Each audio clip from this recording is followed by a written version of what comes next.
Tala falava ele nei foi fa o ponga o telefone o le si fonga o le lomua. O le o fa mauni mai sa fa tonu ina le min star so fo malo no ina le mtanga ruenga ina I fai ni fe ngainga ta I se furu te sanga le umi ma fa le mai tua e la tau te fai ai ia me o tonga fa apitoa po elective surgeries. O le lipoti ele wale fa se lawa New Zealand o fa ai lo mai ai o le nei whaatanunga le min star ia Simeon Brown, sa whaia I se tusi aloa ia, na ia tu ina atu I le mtanga luenga le soi fua malo noina, I le masina o mati, ai o lea whaato a whala o I tele mai I le teimi nei. O le vai aso te luai, lea sa whailo ai whala o I tele le min star, e tu sa male se furu wafe la o whainga o ni totonga whaapitoa, elective surgeries, ua uma o na whaia, o le vaenga te leo ia tautonga na whaia le I whale maitua po private hospitals. Sa ta ua ai Simeon Brown, o le wha moe ina ia o le wha unga le masina le nei o uni, ua uma o na whaia ni tautonga se furu afe, lima se lau fitus furu iwa le a whai. O I tu ainga o whenga inga nei I le waalumtanga luenga le soi fua malo loina ma whale maitua, sa masani o na whaia mo ni taimi puu I aso o mawai. Ai o loo lata mai nei o na tau mawhaile mtanga luenga ina ia wha umi atu I le toru tau sanga. Pe ta ila o le tusi ala minsta I le mtanga luenga lea ua wha tonu ina ai e mo umia o na wha umi atu o ia itu a inga o whenga inga ina ia waweai o na wha aititia ia le umi o lisi wha adelitali o ngase e fia whaia o latu tautonga wha apitoa. Pita ila o lea fufuanga le malo e te ena malo si le suiso upo le leiba mo mta upu tau le soifua malo loina le te maita I hupule ia Aisha Verrell le asa ia ta ua o le nei whainga e mauti noa ai o le a wha lango atu le mtanga luenga I whale maitua mo ana au nanga au tu tau le soifua malo loina o le atu nuu.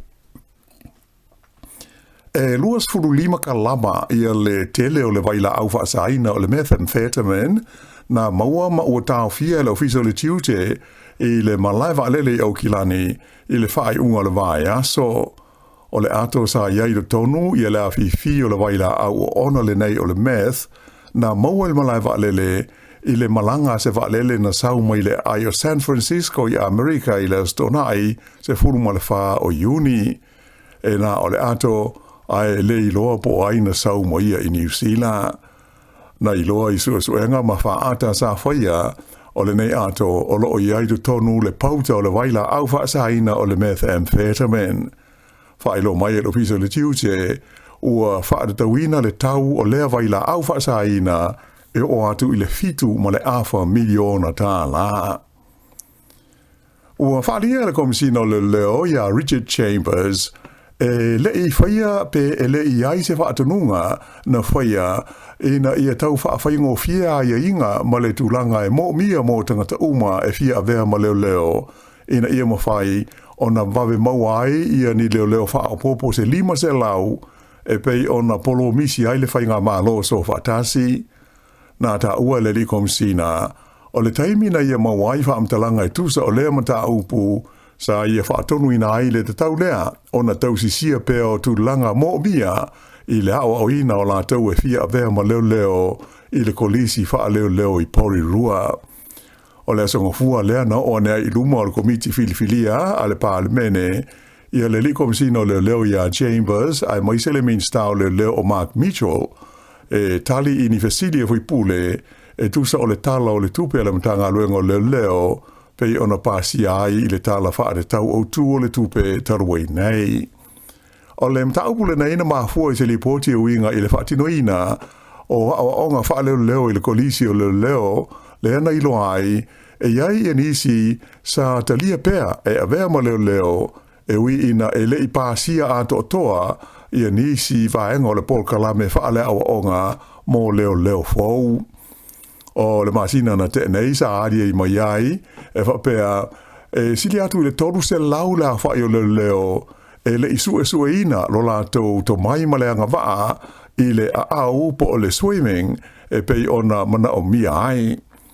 Ai o leisi whaale tonu e whapea e iai isi tangata e le ipasi a to toa i le tustusi ma le whaitutusi o se tūlanga e mana o mia tele a o le iulu whales tangata i le kolisi e leo leo. Sa whesiringia e le suiso upo le leiba ia Chini Anderson i le li minsta ia Mitchell po aina whaatonuina le whaapawhala o tūlanga masani i le kolisi e leo leo ina ia waweayo na maua lau wha inga i lima se lau o leo leo whaao pōpō e pei ona mana o ai le whai ngā mā lo. O le tali e le li minsta e le aise whaatonunga whaapea na whaia mai na ia tua ia ai le whai ngā mā lo taruai i le nei wha le tonu. Ua whaalia mai whaalawa i tele le minsta e whea ngai mamata upu tau ngā ruenga work relations e whapea e le i eise wha moe moe e wha apa u i lalo pe wha afa ia lau wha inga o aso malo lo wha atu la whonoina o loo iei nei mō tangata whai ngā ruenga. O le temi nei o loo wha atu la whonoina e se furu la whai o aso mai o tangata whai ngā ruenga uma i le tausanga. Ai wholinga mai e manao ia le whai ngā malo lo tu nei le foe ina ia wha apa u i lalo i le nā o le lima i aso mai o tangata whai ngā ruenga i le tausanga a toa. O se talanoanga le li pālemia ma le Paul Kalama le Morning Report le wales whaasara laua New Zealand nafi na whesilingia ai o ia i le tūlanga mai na tā ua ia Christopher Larkson o se tasi le nei o ma tā upu na te mauti noa o lo o sila i aile te maita e minsta e whea ngai ma tā upu tau ngā ruenga o Brooke Van Velten. Peta i la o lea ua whailo mai le minsta e le o iai se wha moe moe ina wha i titia ia lea whai o aso mai o tangata whai ngā ruenga. Whaalia le minsta o le teimi nei o lo sa ili la mta ngā ruenga i le whaatulanga ina se whainga fau e fua iai ia lea whainga o aso mai o se tangata whai ngā ruenga o se mta upu o uma o na pasi ia le kāpeneta. O le tūla whono o lo iai le teimi nei o tangata whai ngā ruenga uma e au fia ai tangata tōngi aso ai whapea tangata whai ngā ruenga whaavai taimi po part-timers mai la tau e ngā rulu e tū mau o lo mau o la tau aso mai e se fulu i le taimi pe a toa leono masina talu o nga lue i se ngā ruenga mai o stasi sa nga lue i le fua avelesi e se fulu i tū la i le vai aso po le wha se fulu i tū la i le masina. E ma whai e tangata whai ngā ruenga o na wha putu o la tau aso mai pe a whai e le wha o ngā ina e o i la whai e lua se fulu aso. O le winga moni e le tūlanga e ma whai o na tau ave aso mai e se fulu a ngai i la whai inga o le tausanga e so ai pe a whai e uma le nei tausanga e le i mai se tangata whai ngā ruenga. I sa sae tūru tonu, e le aini fōringa ia ngai ina whaititia le taua lea ua vevela nei le vāo Israelu ma Iran. O le poti o pito la tamaina ta ua ai le mamawhauni os whainga Iran sa whaia a ngai ane i ai o Israelu i lona whao aso talu le ulua i os whainga Israelu na whaia i le ai o Tehran le laumua o Iran. O ata video ua whaasara lauina i lunga o whesota inga tele wawawe ma whaasara launga mai whafo ua iloa ai le whaaleanga ina leo le whale televise ma le wales whaasara lau au tū a le malo Iran i se tasi o so inga a Israelu sa iloa le lei ai i ata ia le pā o le pomu ma lepe ai se vahenga o le ofisa whaasara lau a o lo ola ma alu le lātou whaasara launga i lunga o le ea. Ta ua whapea to tele lau whai ngā luenga na mariri wai i lea o sa whainga a Israelu. O nisi li poti na whaalia mai ai ni ulua i whaailonga e atangi ai ua mana au le malo Iran e tau fia le taua. Ta ua mai e whapea ua talo sanga ina Iran le malo Qatar ai whapea Saudi Arabia ma Oman ina i o lātou wheso taiana i le Palestine Amerika i a Donald Trump ina whaao ngā lona vāle lei male malo Israelu e tau fia i le pāpāo whana i le taua o loo whai nei. O le teimi nei o le ua o i le lua se lau lua se furu lau whainga o tangata ua mali liwai i Iran i o se whainga a Israelu. Ai ua lua se furu wha i la tau ua mali liwai Israelu i o se whainga a Iran. o le nei taua e pei o na mōli mawina I wha se longa mai whafo o lo wha o ngai na I pōmu mo mea tau wha tonu tonu o mo mao e ta whana I lunga o le ea. E to tasi ia le tangata ua tau fia ma ua whaia ia e leo ia ni mōlianga ona o le whaalawelawe lena maliwai ia se alo Sāmoa I le taimi o solo te te I le ai o Salt Lake I Amerika I le sana te nei. O solo te te nei o se vaenga te te ua whaingoina le ngana Peritania o le No Kings protest sa whanga solo ai I tu ese o Amerika I le whai ungo le vai aso. O le liina maliwai le whaalawelawe Salt Lake City o awha fola sa alu tolus fruiwa tau sanga o le soifua. O se tasi e tau mai whaapitoa I le tūsi o ata ma le fuafuaina ofu mala ei o tangata po se fashion designer. Ta ua I se lipotia leo I Salt Lake City o le liu maliu o se tasi sa iai le taimi na whaao ngai nai whana leo I le tangata leo o tau whianei o na o lea whaalawe lave na manua ti ngai nai ia le liu awha alu mai u ina umailo na soifua a o whaia ia I ngā luenga mō le lawe ina o ia e mai o na manuanga. Luas fulwhātu sanga le matua le tau le lea ingo ia a Turo Gamboa lea ua tau whiaia leo ma ua whaia ia I mōrianga o na o lea whaalawe lave. I Minnesota o lea ua maua mai e whaia leo Amerika ia le tangata lea sa masalumia mai sa sue I lona tangata valeina o se whaipule ta mai ta I malona li I lo lātou whale mai uhape hoi na whaia iai ia mōlianga. E tolo ni atu nuu o le Pasifika o wha maonia mai ua hawhia I le sā ma le tapu o le Palestine Amerika o Donald Trump e whaasanga I o lātou tangata e fia malanga maunu whale atu I le United States. O ia atu nuu ua la vea I le lisi wha au pōpō o atu nuu ia ua awe iai le wha au punga ua le mawhai o lātou tangata nuu o na wha amaliaina a iainga ma tuutuunga e te tawai o na noho pēr I le tonu o Amerika. E tolus fruono la wha o isi atu nuu ia ua au fiai I le lisi wha au pōpō le nei o atu nuu ua wha amamaluina ai sā ma tapu nei a le malo Amerika. Mai o atunu e tolu le Pasifika o loo iai e au fiai I a tonga o tuvalu whaapea ma Vanuatu. Ta ua I se lipotia le Reuters o ia atunu uma ua whaasa o na malanga maunu whale atu o lātou tangata I le tonu o le United States. O le amtanga le masina le nei sa whailo mai ai se polo inga le Palestine Amerika o Trump ua whaasa ina ai o na toe malanga atu I le United States tangata o ni atu nuu se fululua o le lalolangi ona o whae te tenga tau le puipuinga mai tangata whaatupu whaalawe po terrorisi a tō maisi ma taupu tau le puipuinga o le saonga le mūlau tele.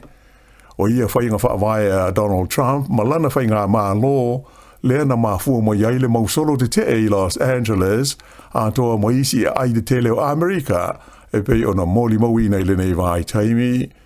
E le I whaeloi na mai le teimi nei se whina ngalo o malo nei tolu o le Pasifika I a tonga tu walu ma Vanuatu e tu sai o le nei whaasere launga a le malo Amerika. I le atunu o Papua New Guinea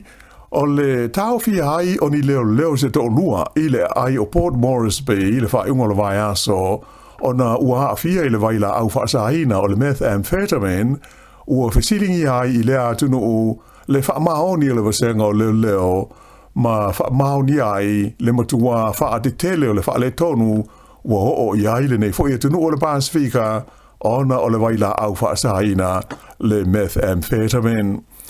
O leo e to lua na loka ma ua whaia iai mōrianga e au fiai se taitai leo sinia ma se leo e le I whaita ai. Tau fia whaatasi manisi tangata se tolu mai se o se whainga leo na whaia e se whale tari māloi le ai o Port Moresby lea na maua atu iai I lātou umanei o lo lātou whaonga ina ai ia lea waila au. O se whaalinga mai le teitai leo whaaitu mālo o Warwick Simtab na ia whaali ai na ia lapata iai ia isi leo o so se tasi e maua ua fia I ni whala au whaasaina o le a tutusa lava le me whaia iai maisi tangata uma e so lia le tūla whono. Na ia tā ua o leo e to lua ua awhia i lea mata aupu ua whaamalo lo nei, mai o le a mo lia le tūla whono e pei lawa fōi o isi tangata. Ua tuina mai se offer a se kompani Aotearoa mo le fia whaatawina o le kompani camper van lea e whaingoina o le Tourism Holdings Limited, THL a New Zealand. Whailoa mai le auso e ana i le kompani le nei, le THL le li o Luke Makal Trashes,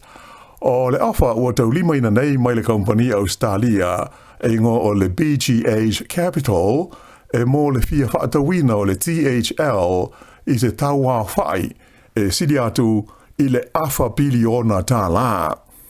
O le auso e ona le THL sa a fia mua i le company Campervan Australia e ngoa o le Apollo Tourism and Leisure le asa tu fatasi ma le THL i le tausanga i lua fe lua sifuru lua.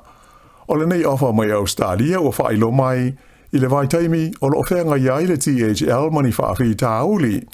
O le masino whi puari le sa whailo mai ia i le kompani e whape 3% na pa uai i ala tau tupe mama wha le tausanga